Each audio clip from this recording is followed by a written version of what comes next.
بسم اللہ الرحمن الرحیم۔ السلام علیکم۔ پروگرام سوچ کے ساتھ میں ہوں مرتضی کاشف فرائیں۔ آج میں جس ایشو پہ بات کرنا چاہوں گا وہ بڑا ہارش اور بڑا المیہ والا ایشو ہے۔ اس پہ سعودی عربیہ اور اسرائیل فرینڈ شپ، ریلیشن شپ، اس موضوع پہ بات کرنا چاہوں گا۔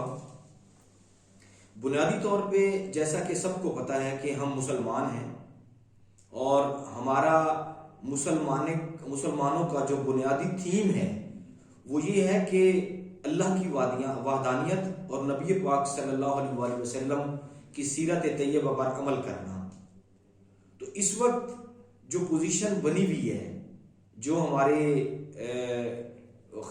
روضہ رسول اور خانہ کعبہ اور اس پاک دھرتی پہ جو سعودین گورنمنٹ نے، جو عربیوں نے وہاں پہ کرتوت پھیلا رکھے ہیں، وہ انتہائی خطرناک عزائم لے کے چلے ہوئے ہیں۔ میں سمجھتا ہوں کہ سعودی عرب والے اس وقت صہیونیوں، یہودیوں اور عیسائیوں کے ایجنٹ کے طور پر سامنے آ رہے ہیں۔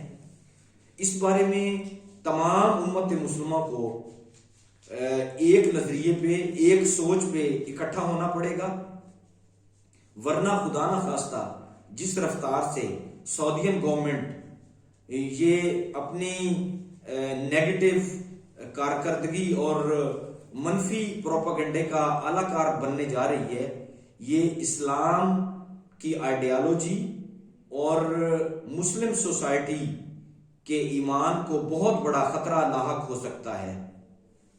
دیکھیں، پچھلے دنوں اسرائیل اور سعودی عربیہ کی تجارتی ریلیشن شپ فائنل ہوئی۔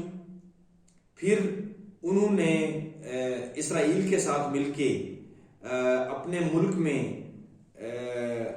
جدید دور کے نظریوں کو سامنے رکھتے ہوئے وہاں پہ میوزیکل فنکشن شروع کروائے، وہاں پہ خواتین کی آزادی، وہاں پہ بے روی، وہاں پہ سینما ہال، وہاں خواتین پر پردے کی پابندی، اور اس طرح سے جو یہ انہوں نے پرمیشن شروع کر دی ہیں، اس کے پس پردہ تمام اسلام مخالف قوتیں ایک نظریے پہ قائم ہیں کہ اگر مسلمانوں میں اسلام کی محبت اور ایک پوائنٹ پہ اکٹھا ہونے والے اس سوچ کو ختم کر دیا جائے تو مسلمانوں پہ پھر حکومت کی جا سکتی ہے۔ پہلے بھی مسلمانوں کے خلاف روز اول سے اس غیر مسلم طاقتیں بڑی بھرپور طریقے سے کار فرما ہے، اور اب ان کی عزائم کھل کے سامنے آ گئے ہیں۔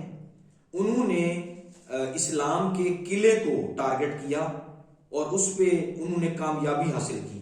میں سمجھتا ہوں بحیثیت مسلمان ہم تمام مسلمانوں پہ فوری اور شدید ذمہ داری عائد ہوتی ہے۔ مجھ سمیت آپ سب مسلمان، میری دست بستہ گزارش ہے اسلام کے تمام ملکوں کے قائدین سے، تمام فقہا کے علماء کرام سے، عالموں سے، پیران عظام سے، اور سب سے بڑھ کے تمام اسلامی کنٹریز کی گورنمنٹ سے، اور اس سے زیادہ بڑھ کے ہمارے ملک پاکستان کی گورنمنٹ اور پرائم منسٹر صاحب عمران خان صاحب سے میری اور میرے عرض پاک نیوز چینل کی تمام ٹیم کی طرف سے یہ پرزور اپیل ہے کہ برائے مہربانی عمران خان صاحب آپ فوری طور پہ تمام باقی چیزوں سے توجہ کم کر کے اس ایشو کو ہائی لائٹ کریں، اور تمام مسلم کنٹریز سے، اسپیشلی ترکی کی گورنمنٹ سے، طیب اردگان وغیرہ سے، کہ وہ اسلامائزیشن کے بہت بڑے علم بردار ہیں، آپ بھی بڑے علم بردار ہیں، تو ہم امید کرتے ہیں کہ آپ اس بارے میں جلد کوئی لاہ عمل ترتیب دیں گے۔ اگر خدا نہ خواستہ اس کو فوری طور پہ اس کی حکمت عملی نہ بنائی گئی تو بہت بڑی خون ریزی ہونے کے خطرات ہیں۔ چونکہ پچھلے دنوں ریاض میں ایک میوزیکل پروگرام ہوا سعودی عربیہ میں، اور بڑے افسوس سے کہنا پڑ رہا ہے کہ وہاں پہ میوزیکل جب پروگرام ہوا تو کلمہ طیبہ والا جھنڈا لہرایا گیا. اس کلمہ طیبہ کے جھنڈے کو لہراتے ہوئے اس کے نیچے فیمیل کے برہنہ نیوڈ برہنہ ڈانس کروایا گیا. اس سے بڑی ہمارے لیے اور کیا تکلیف دہ بات ہوگی. اس نے ہمارے جذبات کو ٹھیس پہنچائی ہے.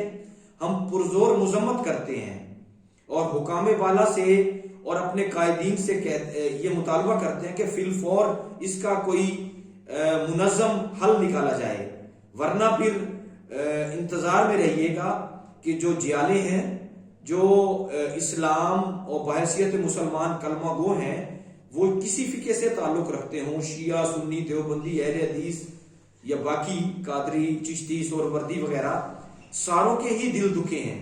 تو ایسا نہ ہو کہ مجبوراً اسلام کے، ظاہر بات ہے اگر ہم مسلمان ہیں، ہمارے اندر اگر خدا نہ خواستہ یہ جو ہمارا اسلام کا مین پلر ہے اگر اس کو ہلانے کی کوشش کی گئی تو پھر دنیا بھی نہیں بچ پائے گی. تو میری اگین پھر ریکویسٹ ہے مقتدر حلقوں سے کہ اس بارے میں فوری طور پہ کوئی لائحہ عمل بنایا جائے، اور میڈیا، سول سوسائٹی، ہمارے ادارے جو سیکیورٹی ادارے ہیں، ہماری گورنمنٹ ہے، یہ کم از کم ملکی لیول پہ ایک فوری طور پہ کانفرنس بلائی جائے، یا ہماری جو سینٹ ہے، پارلیمنٹ ہے، اس پہ اس ٹاپک پہ ضرور بات کی جائے. انشاءاللہ تعالیٰ ایک نئی سوچ کے ساتھ کل ایک اور پروگرام میں حاضر ہوں گے. کل تک کے لیے اجازت، والسلام.